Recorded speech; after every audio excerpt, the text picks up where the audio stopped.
السلام علیکم ویورس، آج جو میں آپ کے پاس نسخہ لے کے آیا ہوں وہ نسخہ ہے سفید بالوں کو سیاہ کرنے کے لیے۔ یہ ایک خضاب ہے جو دیسی جڑی بوٹیوں سے بنے گا۔ ویورس، اس کا سائیڈ افیکٹ نہیں ہے اور کیمیکل سے پاک ہے۔ ویورس، اس میں ملتانی مٹی، مردار سنگھ اور چونا برابر مقدار لیں گے۔ ویورس، ان میں لوہے کے ہاون دستے میں ڈال کر آملہ کا پانی ڈال کر آپ کوٹیں گے۔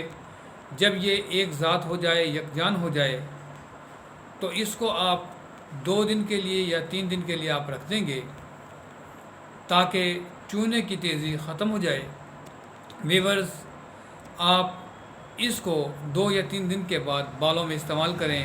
انشاءاللہ ثم انشاءاللہ آپ کیمیکل سے پاک خضاب استعمال کریں گے۔ ویورز، ہمارے چینل کو سبسکرائب کریں۔ السلام علیکم ورحمۃ اللہ وبرکاتہ۔